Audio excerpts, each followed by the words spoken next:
இதான் நம்ம கூண்டு. நைட் நேரத்தில் அந்த ஈவினிங் டயத்துலலாம் பூனை பார்த்திங்கன்னா கூண்டு உள்ளே போய் நம்ம புறாவை தூக்கிறோம்.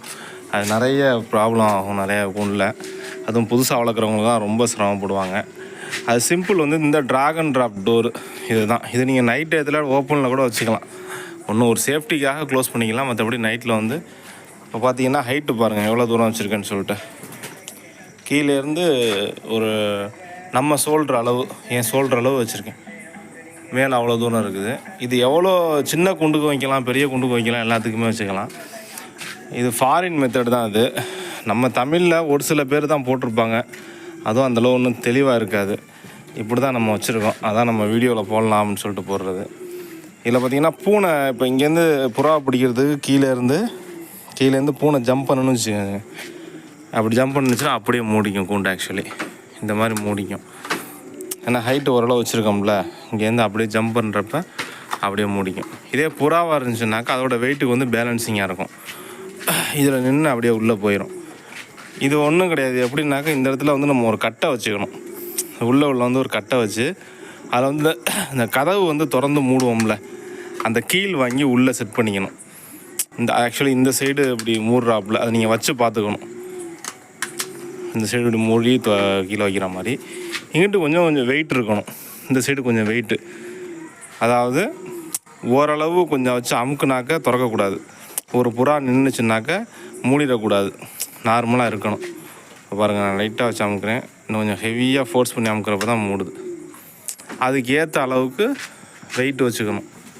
நான் பார்த்தீங்கன்னா இந்த பாருங்கள் செக் பண்ணி தான் வைப்பேன். ஒரு புறாவை நிப்பாட்டி வச்சுங்கிறங்க ஒரு கட்டை வச்சுருக்கேன். அது வெயிட் பத்துறேன்னு இன்னொரு கட்டை, ஒரு கட்டை அப்படி ஆணி வச்சு அடிச்சிருக்கேன். அந்த மாதிரி நீங்கள் வெயிட் பார்த்து பேலன்ஸிங்காக அடிச்சிட்டிங்கன்னாக்க புறா பறந்து வர்றப்போ லைட்டாக கூட சில இடத்த ஷேக் பண்ணாலும் பிரச்சனை கிடையாது. கொஞ்சம் வெயிட்டான புறாலாம் நிற்கிறப்பயே கொஞ்சம் அப்படியே ஆடும். அதனால் நமக்கு பிரச்சனை கிடையாது. புறா நின்று அழகாக வந்து உள்ளே போயிடும். பூனை ஜம்ப் பண்ணுறப்ப அப்படியே மூடிடும். அப்படி மூடுறப்ப பூனை வந்து இதுலேருந்து கீழே விழுந்துடும். ஆக்சுவலி கீழே விழுவுறப்ப அதுக்கு அடுத்த டைம் இதில் வரவே வராது. நானே வந்து லைவெல்லாம் பார்த்துருக்கேன். சில டைம் மாடியில் படுத்துங்கிறப்ப சத்தம் கேட்கும் பார்த்தாக்க அப்படியே மூடிக்கும். அது கீழே உளுந்து அடித்து ஓடும். அதுக்கு அடுத்த டைம் இதில் வந்து ட்ரை பண்ணாது. நம்ம ஓப்பன்லேயே விட்டுக்கலாம். சில டைம் நம்ம ஒரு நாள் வந்து லேட்டாக வருவோம், உள்ளே பூனை பார்த்திங்கன்னா இருக்கிற எல்லா புறாவையும் க்ளோஸ் பண்ணிட்டு போயிடும். 10 புறா, 5 புறா, 20 புறா அப்படின்னு சொல்லிட்டு. இந்த மாதிரி ப்ராப்ளம்லாம் இல்லாமல் இது ஒரு அருமையான மெத்தட். எந்த கூண்டாக இருந்தாலும் நம்ம இது மாதிரி செஞ்சுக்கலாம். உள்ளே பார்த்திங்கன்னா நம்ம புறாலாம் பயப்படாமல் இருப்பாங்க. அப்படியே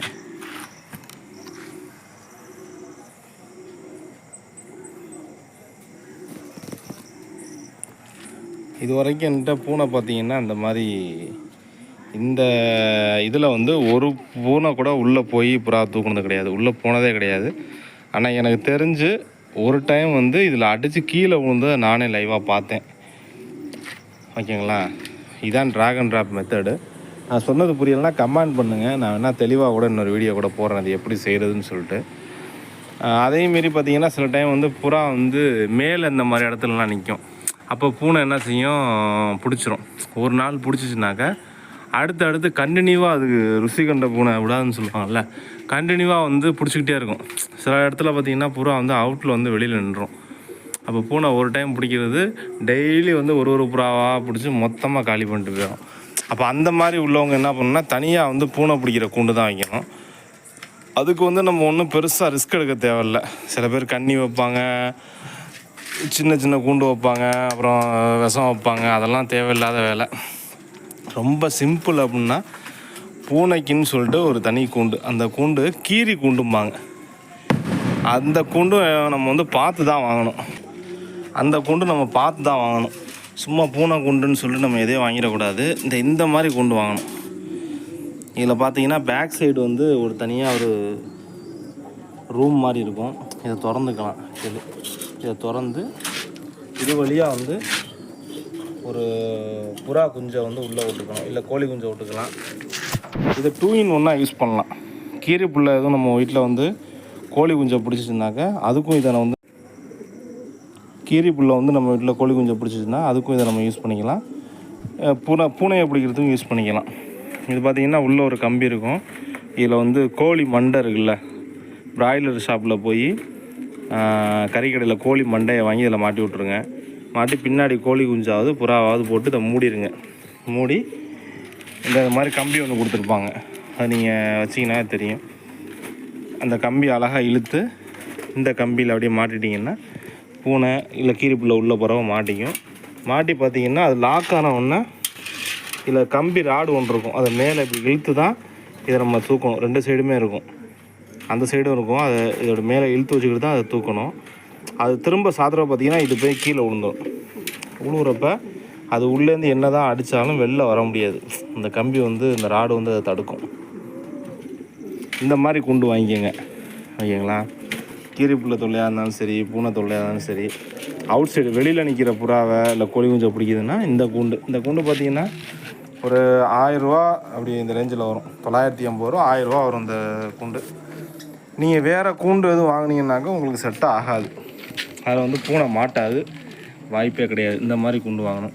இதுலேயும் பார்த்திங்கன்னா ஒரு சில பூனை ஏதோ ஒரு இதில் ரேஞ்சில் தப்பிச்சு போயிடுச்சுன்னு வச்சுக்கோங்களேன், அடுத்த நாள் உள்ளே போகாது. அப்போ நம்ம என்ன பண்ணோம்னா இடத்த மாற்றி வச்சுட்டு மேலே வக்கல் இல்லை துணி இந்த மாதிரி இது மேலே போட்டுக்கணும். போட்டு அதே மாதிரி இதை ஓப்பன் பண்ணி வச்சிட்டோம்னா உள்ளே போய் மாட்டிக்குவாங்க. இதில் தான் நான் ஆக்சுவலி நம்ம வீட்டில் உள்ள ஒரு பூனை பிடிச்சேன். அது எப்படின்னா ட்ராகன் ட்ராப் வழியாக உள்ளே போக முடியலை.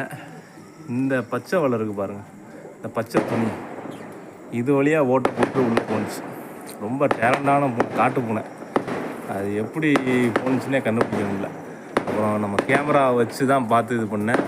ரொம்ப திறமையாக இது வழியாக உள்ளே போய் இங்கேன்னு ஒரு ஓட்டை இருக்குது உள்ளே, அந்த ஓட்டைக்கு இங்கேருந்து போய் இப்படி எப்படி கண்டுபிடிச்சுன்னு தெரியல. இது வழியாக உள்ளே போய் அது வழியாக உள்ளே இறங்கி நம்ம புறாவை பிடிச்சி அப்புறம் நம்ம இதை பிடிச்சாச்சு.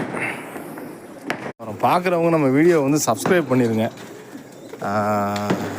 நான் மேற்கொண்டு இன்னும் வீடியோஸ்லாம் போடலான் இருக்கேன், டெய்லி சேல்ஸும் போடலான் இருக்கேன். அதனால் கொஞ்சம் கோச்சிக்காமல் நம்ம வீடியோவை மட்டும் சேனலை மட்டும் சப்ஸ்கிரைப் பண்ணி விட்ருங்க.